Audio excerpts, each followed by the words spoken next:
just finishing off the cube, and yeah, we'll have a go, eh?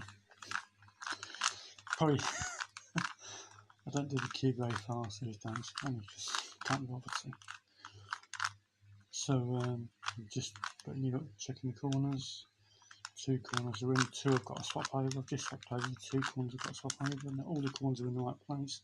1 corner, so this corner puts all the corners in, all the corners are in. 3-piece middle, that's a 4-piece middle because they're next to each other, orange and green, 4-piece middle.